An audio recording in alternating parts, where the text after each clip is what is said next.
I hope we haven't kept you waiting, sir. Good Lord, no. Come and sit down. Well, how'd you get on?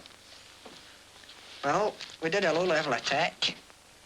We were over the target at 23:45. Bombs were dropped at 23:53. The first 4 bombs, I'm afraid, fell short of the target, but the last one was a direct hit. Yes, that was the big one. Yes, it was a smasher right onto it. Caused a hell of a great big fire. Buckets of smoke. Visible, 50 miles away. 90, I should say. What colour? Dullish red with black smoke. It sounds like oil, all right.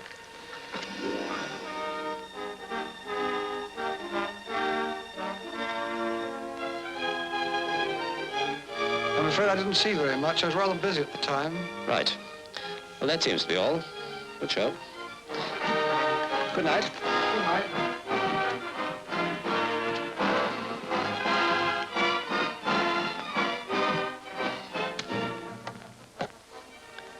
Group intelligence, please.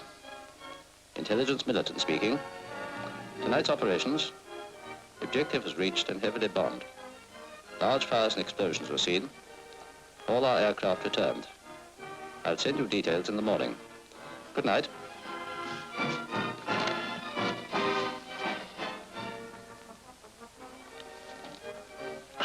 Well, old boy, how about some bacon and eggs?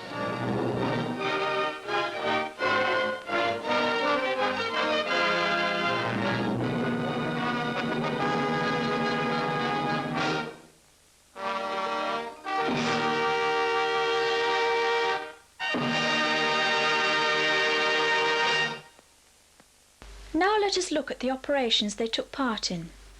It was on the 4th of August 1943 they first flew with Sea Flight of 90 Squadron. Ironically, their first and last trips were fighter affiliation exercises. The first, a 2-hour exercise over Cambridge with a Spitfire attacking. The first mission was on the night of the 6th of August 1943. They completed a 6-hour mine-laying operation over the Bay of Biscay, coded Deodards.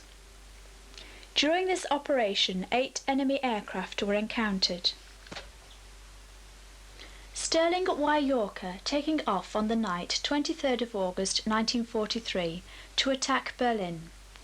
3 minutes before bombing the target, a Ju-88 attacked, and simultaneously our aircraft opened fire and the enemy broke away. This operation lasted 8 hours 20 minutes. On the night of 27th of August 1943, attacked Nuremberg, resulting in well-concentrated fires. Bombs may have fallen short of timing point owing to being coned by searchlights for 5 minutes over target, necessitating evasive action. Completed in 7 hours 5 minutes. On the night of 30th of August, attacked Mönchengladbach from 12,000 feet with 1,080 4-pound incendiaries and 96 30-pound incendiaries, resulting in good fires to the north, burning merrily. A 4-hour trip returning on 3 engines. On the 31st of August 1943, the Daily Sketch photographers and reporters were allowed to photograph 90 Squadron, and photographs were taken loading bombs and the crew about to board Sterling Yorker. Left to right. Tug Wilson, Roy Child, Les Griffiths, Bob Roger, Howell Jones, and Corporal Brown, a member of the ground crew. This photo appeared on the front page of the Daily Sketch. The 31st of August was the night 1,000 bombers were to bomb Berlin. Sterling Yorker was one of them. It took off at 7:58 p.m. and was over the target bombing Berlin at 10 minutes past midnight. Returning to Ratting Common at 3:35 that morning, 7.5 hours later, and reports were coming in that great damage had been done, and fires could be seen from 70 miles away. 1,800 tons of bombs were dropped and 47 British bombers lost. 90 Squadron achieved the number 3 group record in August, dispatching the most sorties. On the night of 5th of September 1943, attacked Mannheim, a 7-hour operation which was successful with fires extremely well concentrated and could be seen 150 miles away. On the night of 8th of September 1943, bombing Boulogne with 6 1,000-pound bombs and 8 500-pound bombs, assisting the Army and Navy on an invasion exercise. On the 12th of September, Robert Wilson wrote the following letter to his brother. I'm afraid once again I must start a letter to you with an apology. This time for not being up to see you last time I was in Coventry. I did not arrive till 6:30 p.m. I had to leave at 8 a.m. the next morning. I did intend going to the club for a quiet drink, then going up to your place. But you know what it's like when I get with Tommy, Sid and Co. down there. I had such a line to shoot you because I'm 7-Op Wilson now. I've been to Berlin again since I wrote to you last, also Mannheim, and on Wednesday night I was at Boulogne when the Army and Navy were trying out that invasion exercise. The weather has been pretty duff since then, and we have done no flying at all. I am expecting leave again on Wednesday, and I intend coming up to Coventry then for 2 days. You probably won't know me now that I've grown a tash and have got a new tailored uniform. I had a night in Newmarket on Friday, and if possible I'm going to see the Ledger on Saturday. If you have any gen, let me know. All for present, love, Bob. On the 3rd of October, attacked Cassel, resulting in good concentration of fire. Huge explosion seen from 70 miles away on homeward journey at 8 minutes past 10. A 6-hour, 4-minute operation. The following night, the 4th of October, attacked Frankfurt, resulting in good concentration of fires seen from 180 miles away. A 6-hour operation. 4 nights later, on the 8th of October, attacked Bremen with 1,000-pound bombs, 450 4-pound and 24 30-pound incendiaries. Landing back at Ratting Common with an unexploded bomb in the wing. This was a diversionary attack while the main force attacked Hanover. Is this then just a story of war and the terrible reprisals man has to bring on fellow human beings? Every night in which this bomber crew took off into the unknown, not knowing whether they were to return. This is a story of comradeship born out of living through dangers together. In addition to the real-life bombing raids, the crew was subject to many test situations and what action to take in the event of their aircraft being brought down and their survival in enemy territory, as this example shows. The 9th of October, Robert Wilson wrote the following letter. Just a short letter to let you know I'm still alive and kicking, and as you can see by the number on top, 10 ops in now. Since coming back from leave, I have done Cassel, Frankfurt and Bremen. The Bremen one was pretty easy, but at Frankfurt it was pretty sticky, bags of searchlights and such like. I'm expecting to be moved in the middle of next week. I don't know the new address yet, but will let you know when I get there. Will you please send the Rotal prop book as quick as you can? Our engineer can do with it to gen up a bit. I have just found out that my new address will be Royal Air Force Station, Tuddenham, near Newmarket, Suffolk. Well, this is all for the present. Love, Bob.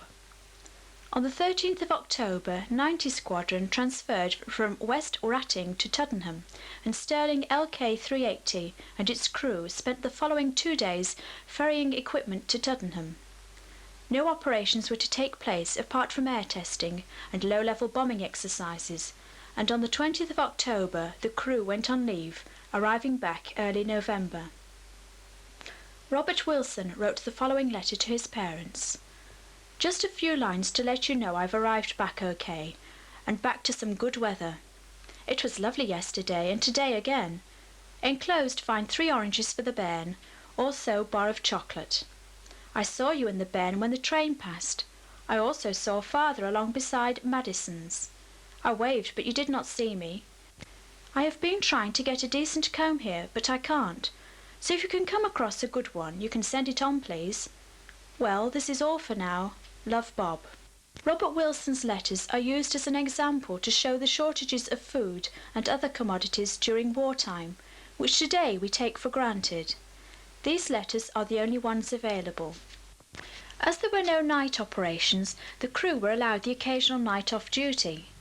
One was to prove fateful for Roy Child. Bob Rogers, Robert Wilson and Roy visited Cambridge by Royal Air Force Liberty bus for the night out. When they returned later that evening, which was very foggy, coupled with the blackout, the bus was involved in an accident with a car. Roy Child shot forward, cracking his head against the airman in front, breaking the skin on his chin.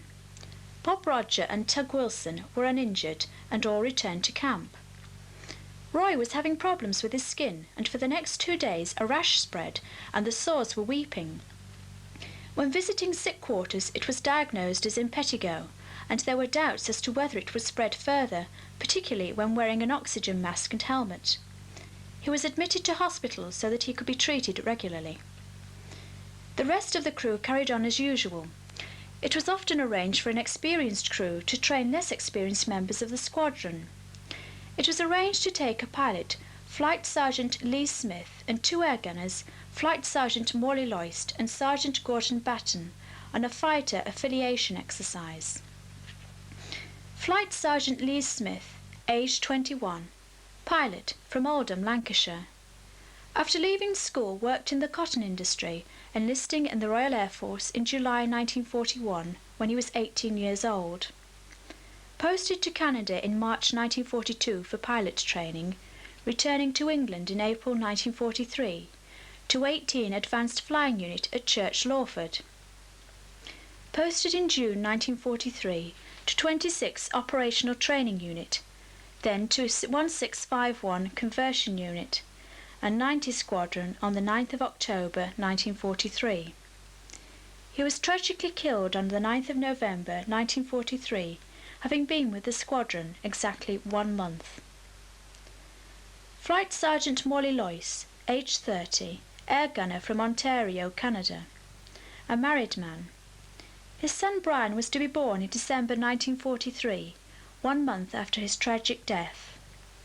Morley Loyst worked in the nickel industry, later joining the police force. He enlisted in the Royal Canadian Air Force on the 28th of July 1942, arriving in England in May 1943 to 26 Operational Training Unit and 1651 Conversion Unit, joining Lee Smith and Gordon Batten in 90 Squadron in October 1943. He had high hopes of returning to Canada to his wife and son. He was never to know.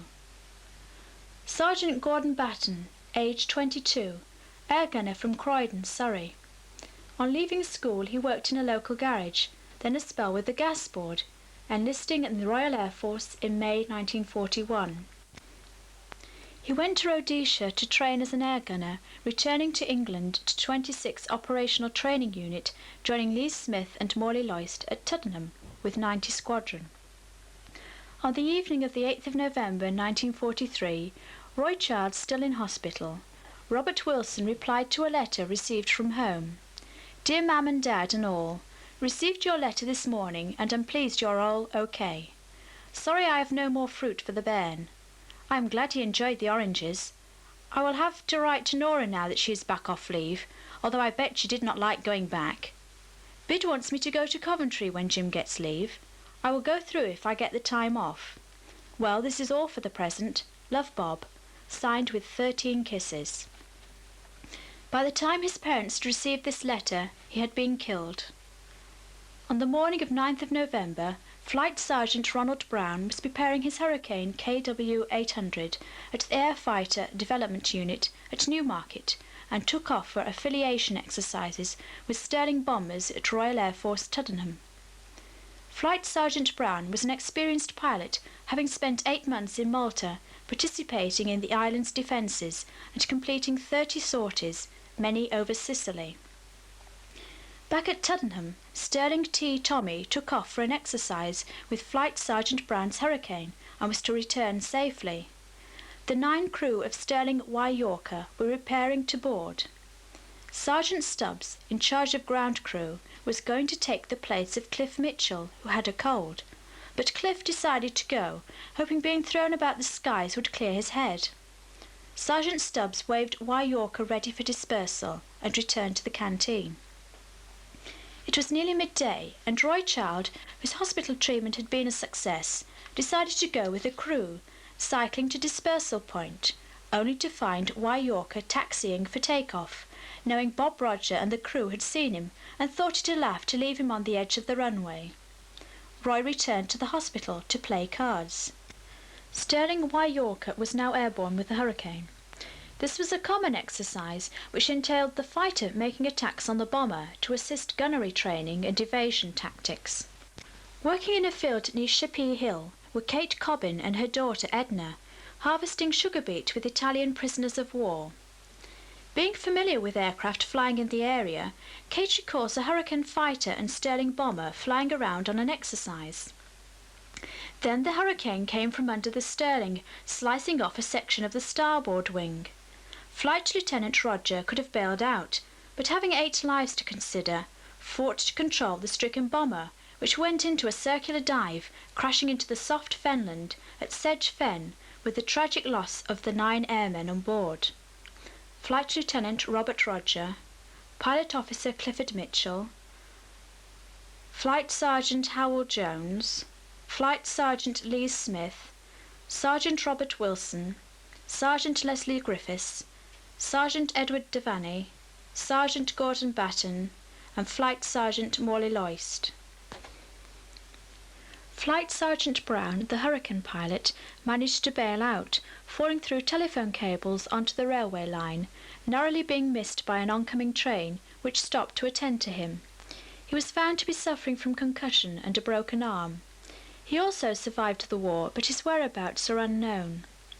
One of the first Royal Air Force rescue team to arrive from Mildenhall was aircraftsman Henry Binns, finding a local fire engine reducing the blaze of the Sterling to a smouldering wreck in a very large crater. He stayed at the site for 8 days whilst various inspections were made and sightseers kept at bay. Leading aircraftsman Frank Fuller was one of the 6 airmen given the task of searching the wreckage for the remains of the crew, laying out 9 blankets for the purpose. Sadly, few remains could be identified. The only one identified was in fact the skipper, Flight Lieutenant Robert Roger. When the news of Sterling Y Yorker's crew's loss reached Tuddenham, it was assumed that Roy Child was on the plane, as the records show 10 killed. However, fortunately, this was untrue, as one of the ground crew, knowing Roy was in hospital, broke the news to him. Roy was heartbroken, knowing all his crewmates were dead and he still alive. He was absolutely shattered and had to be consoled by a nurse. He would never ever forget. Record R. Child Logbook. The following morning, back at Royal Air Force Tuddenham, the administration staff had the task of notifying the next of kin, as these actual telegrams show. Robert Wilson's telegrams are used as they are the only ones available. 9:10 a.m., 10th of November, 1943. Deeply regret to inform you that your son, Sergeant Robert Wilson, lost his life on November the 9th, 1943, as the result of aircraft accident. Letter follows. Please accept my profound sympathy. OC 90 Squadron. A letter was sent to the relations. Langley Moor, County Durham, 10th of November 1943, 4 p.m. NR/T OHMS.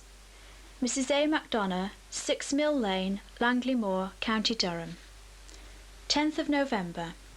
Desire to express deepest sympathy in the loss of your son. Your son can be buried with service honours in the Regional Cemetery at Cambridge. Royal Air Force would attend. The whole cost of the burial under these arrangements would be borne by the government. If in order to attend the ceremony at the Regional Cemetery you should desire a railway warrant providing free third-class travel for not more than 2 persons, one of whom should be a relative, you should apply to the nearest police station and produce this telegram. If you should desire a private funeral, the deceased will be sent home at government expense, and the cost of a coffin will be met from government funds. In addition, you will be allowed a grant of £5 towards remaining funeral expenses, but no other payment will be made from public funds. Please telegram your decision as soon as possible. Royal Air Force, Tuddenham.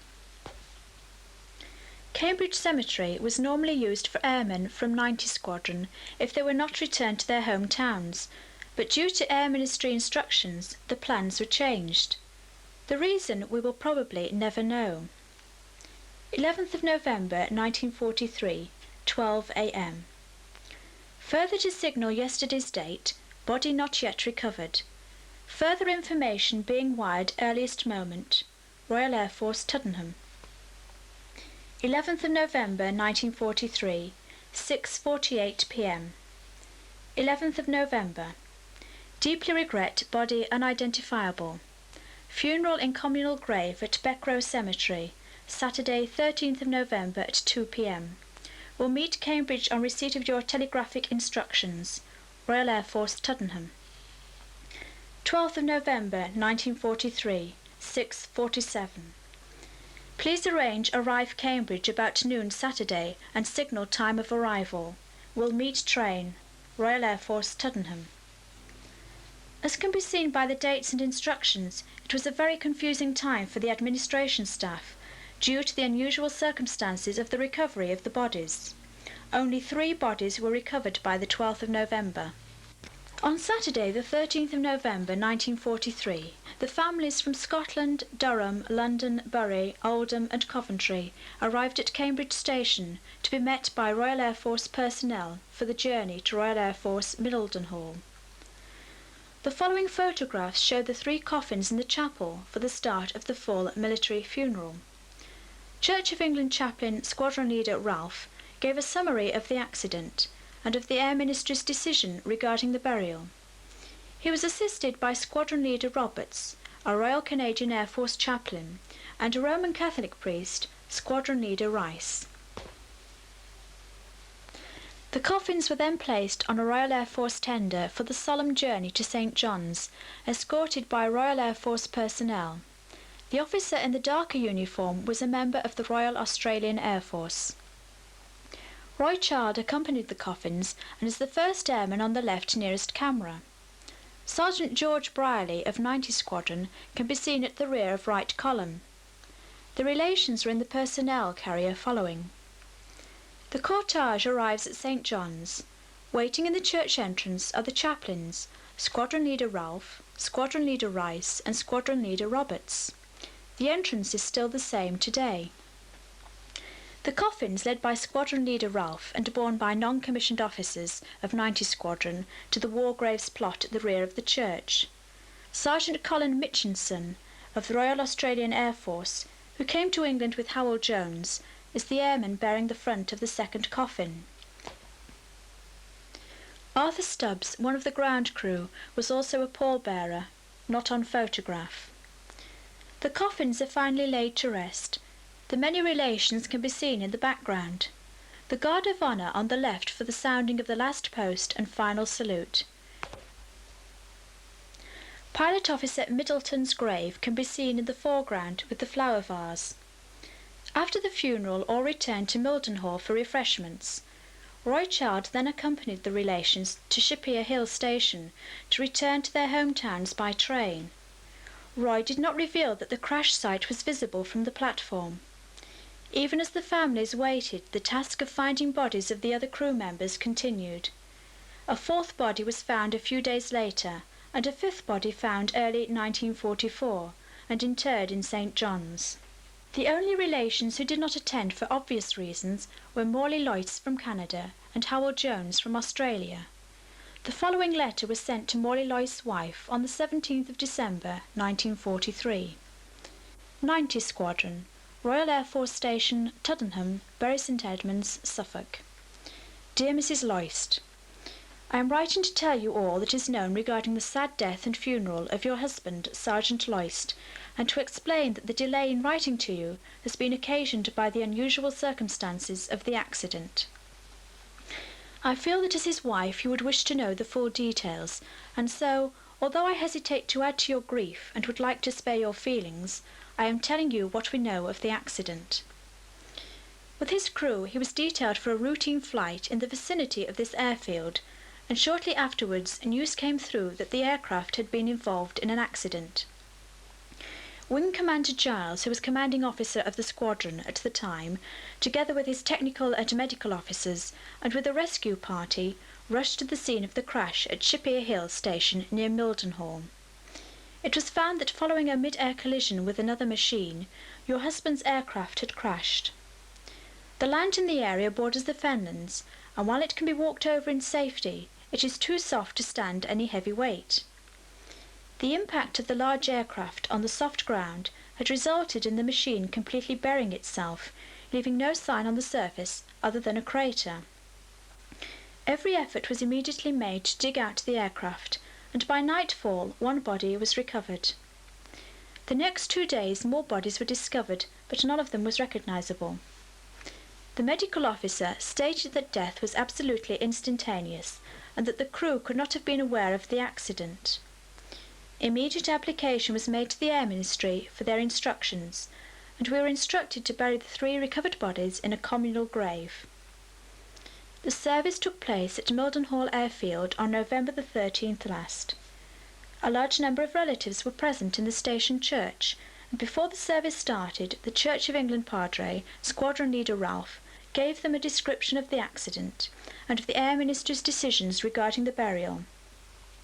The Padre was assisted by Squadron Leader Roberts of the Royal Canadian Air Force and Squadron Leader Rice, a Roman Catholic Padre. After the service, the coffins were placed on a Royal Air Force tender, covered with the Union Jack and flowers, and taken in procession with mourners' escort and firing party to the country churchyard of Beck Row, Mildenhall.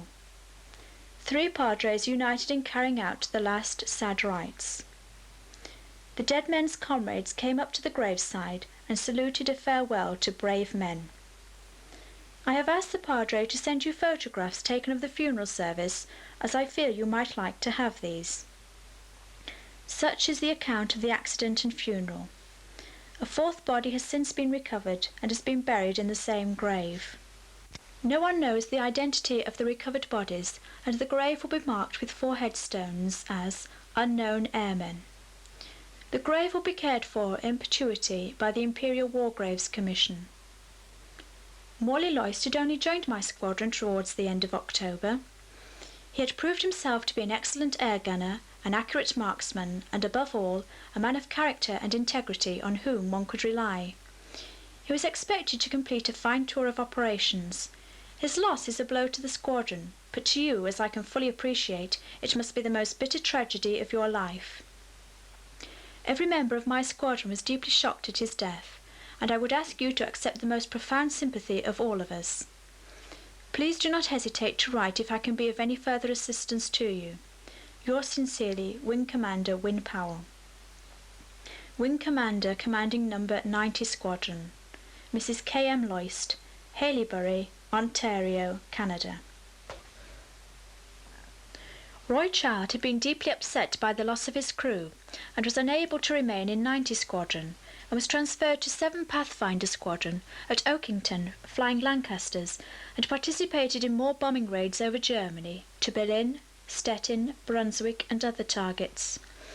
On the night of the 19th-20th February 1944, his Lancaster was shot down whilst on a mission to Leipzig. Roy became a prisoner of war, finally being repatriated in May 1945. On the 12th of April 1944, Roy Child's mother wrote the following letter to Robert Wilson's brother. Dear Mr. Wilson, I have received a letter which you wrote to Roy dated the 13th of March 1944, and they sent it to me here. When it arrived a few days ago, Roy had been reported missing for several weeks, but since I have had marvellous news. He is a prisoner of war in German hands. He had been missing since the 19th-20th of February in Leipzig. I am so excited about the news that I can hardly write. I presume you are the brother of Bob of Roy's other crew. I was so dreadfully upset about your brother and the rest of the crew when the accident happened. Roy had such great faith in your brother. He thought him wonderful. In fact, he was never the same after the accident. The whole time Roy was missing, I could not believe he had been killed after fate had chosen he should not have been with your gallant brother that day. I do hope that time is healing your sorrow a little. Also, your mother is getting over the blow. Do please give her my sympathy. I know just how she feels. My other son has just received his wings in Canada, and my husband is in Egypt. I am at present acting as a doctor's receptionist at the above address. When I get news of Roy, I will let you know. All I have at present is a telegram from the Air Ministry. Mabel Child. A plaque naming the 9 crew members of Sterling LK-380 Waiorca should have been placed in the churchyard next to the graves. This was stated in a letter to Lee Smith's mother on 8th of December 1943 from Squadron Leader Ralph. The Royal Australian Air Force assumed this had been carried out, but for reasons unknown, this was never completed. This was to be rectified 41 years on, as will be seen later in this story. Flight Lieutenant Robert Roger, the pilot, left a will, and the following letter from an Edinburgh solicitor was sent to Roy Child in May 1944. Dear Sergeant Child, Flight Lieutenant Robert Roger, deceased. The deceased officer who lost his life on 9th of November 1943, in circumstances which are no doubt well known to you, by his will dated the 25th of August 1943, directed his executors to divide a sum of £100 equally among the members of his crew or their next of kin. You are named in the bequest and are referred to as Mid-Upper Gunner Sergeant Child. Although you were not in the aircraft at the time of the crash, we understand from information supplied to us by the Royal Air Force that you were a regular member of the crew at the date of the deceased's death, but happened to be in hospital on the date of the accident. We shall be obliged if you will confirm these statements, and we shall write to you further on hearing from you. On the 5th of June 1944, the chaplain, Squadron Leader Ralph, who was in hospital, replied to the Air Ministry regarding the graves, as the following letter shows. Royal Air Force Hospital, Ely, Cambridgeshire, 5th of June 1944. Dear Sirs, in reply to your P410525/P4 casualty of the 31st of May, I well remember the accident. A further unidentified body was found and buried in E6. The 4 E2, 3, 4, 5 are marked with crosses. Unknown airmen killed 9/11/43. The last, E6, is still awaiting a cross from the Imperial War Graves Commission. This cross has been asked for and a reminder sent later. I regret being in hospital. I cannot refer to my files to give you the date of burial of E6, the cross for which had not arrived up to the date of my admission here on the 23rd of May. It may have arrived and have been erected by now. I hope to be out of hospital soon and will be glad to give any further assistance. Yours sincerely, F.G. Ralph, Station Chaplain. The crosses can be seen on this photograph, farthest from the camera. Unfortunately, we have not been able to trace the whereabouts of Squadron Leader Ralph, who no doubt could have helped with our research. The wooden crosses were replaced by headstones to reflect the greater honour of the brave few. And for 32 years, Sterling LK-380 lay in the fenland alongside Shippey Hill railway line with the Hurricane in a field opposite.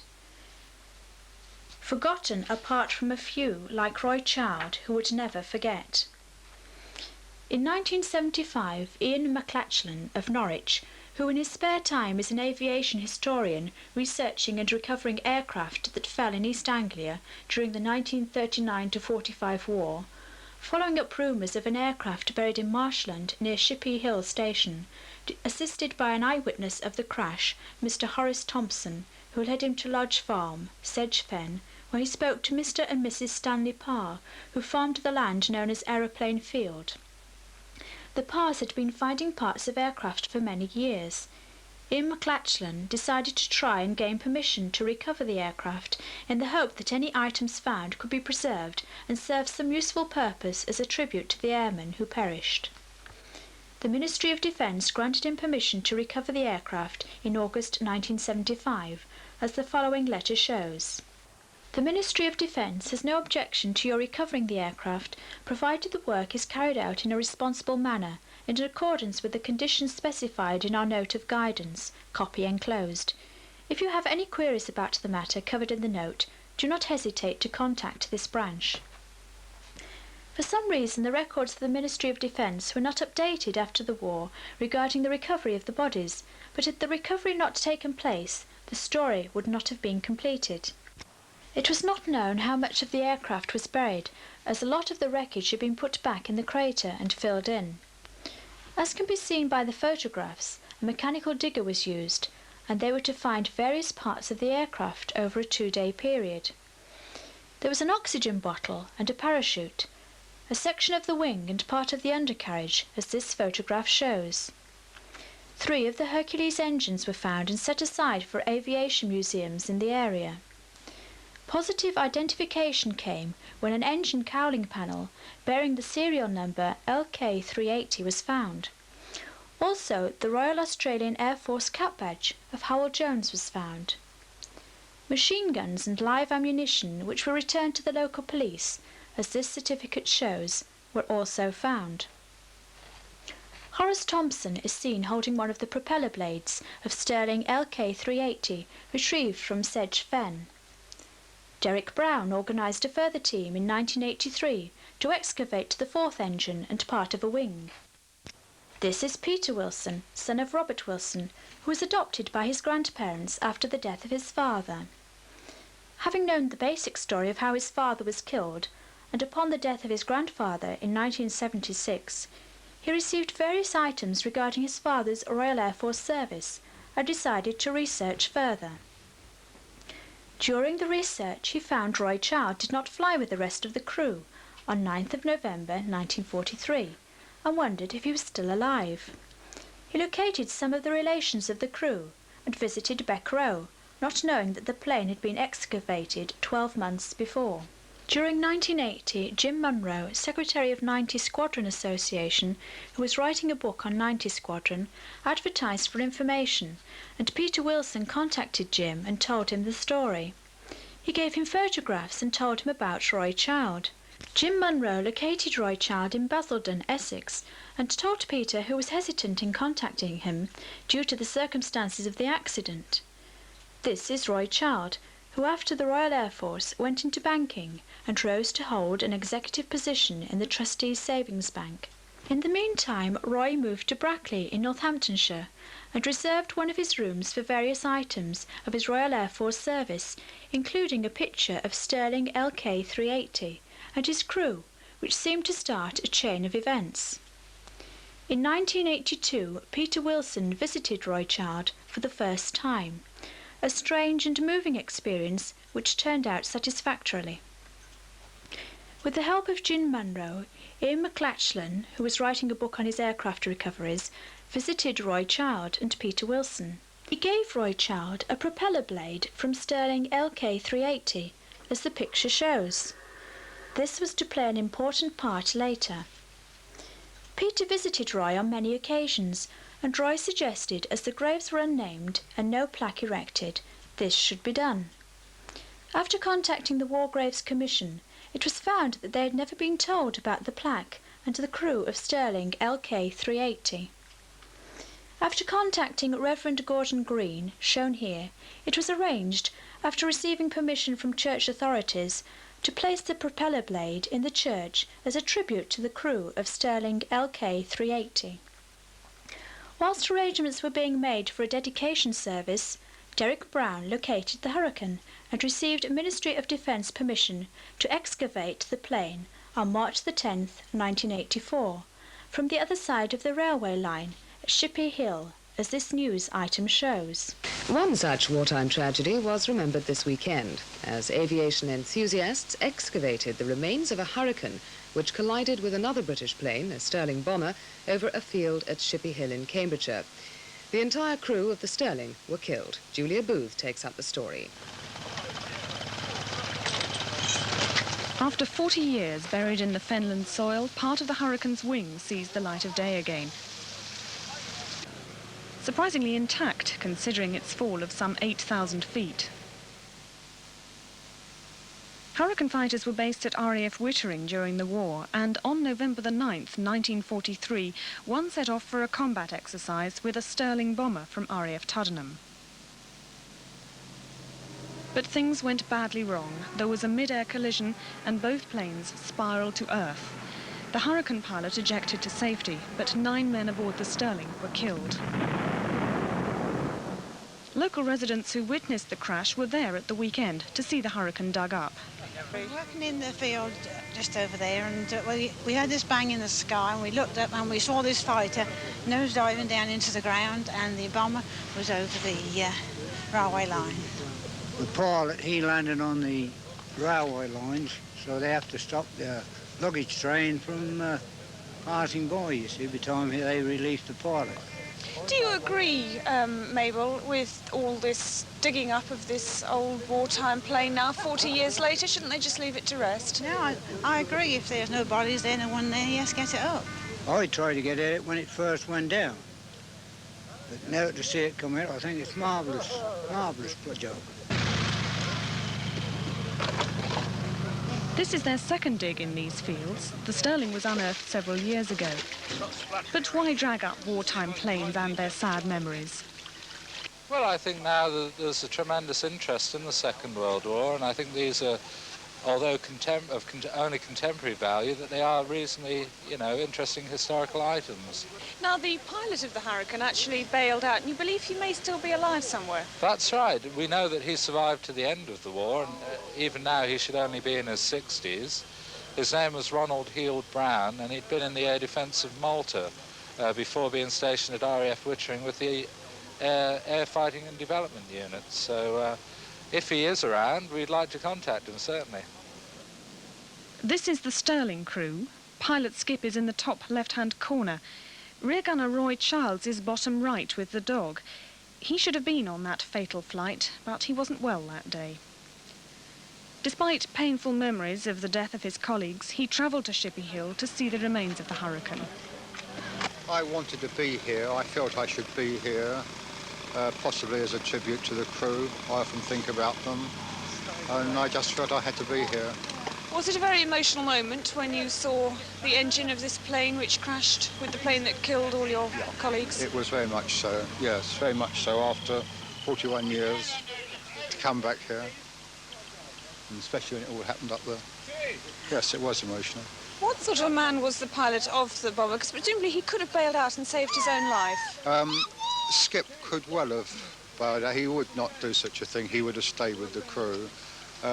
From an eyewitness, he obviously tried to keep the plane up straight, but it just went into the ground. But he would not have tried to bail out. No, he would have stayed with the crew. This may look just like a great clod of mud, but underneath is the Hurricane's engine. The Preservation Society will clean it and restore it, and they hope to set up a museum at Shippey Hill. There it'll join the other relics in tribute to the men who died on November the 9th. As the propeller blade was being mounted on a plinth at Coventry Lanchester Polytechnic, Roy, Peter and Gordon Green had various meetings over a period of 6 months at Beckrow and Mildenhall, arranging the dedication service which was to take place on Sunday the 6th of May 1984. The Pipers and Guard of Honour are from Royal Air Force Honington, led by Flight Lieutenant J.K. Wheeler. The Pipers, Pipe Major Wilson and Pipe Sergeant Taylor, in the church entrance with Claire, Robert, Maureen and Peter Wilson, Roy and Joy Child.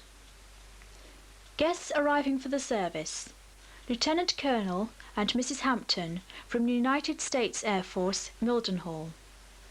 Group Captain and Mrs. Hackett, the Royal Australian Air Force representative. Mr. and Mrs. Jack Haylock, followed by Mrs. Gordon Green and Squadron Leader Harnett from Royal Air Force, Mildenhall.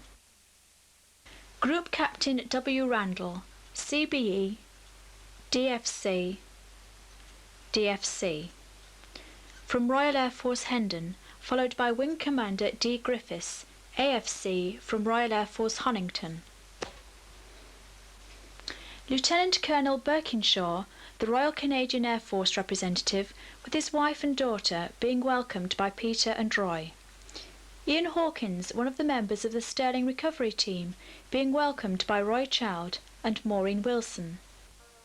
Lady Petra, Chairman of Local Council, arriving with Lieutenant Colonel and Mrs. J.P. Dickey, United States Air Force Commander at Mildenhall. Reverend Dennis Paxman, one of the clergy officiating. Peter and Roy with Group Captain Randall and Wing Commander Griffiths. Reverend Gordon Green introducing the service. Also had charge of this church. I understand he called it the Church of the Cordial Welcome. You remember that? And we welcome you very warmly. We welcome representatives from 90 Squadron Association. We welcome representatives from today's serving members of the RAF, and particularly the men from RAF Honington, who are standing in the back at the moment. We welcome representatives from the United States Air Force, and from the Canadian Armed Forces, and from the Royal Australian Air Force.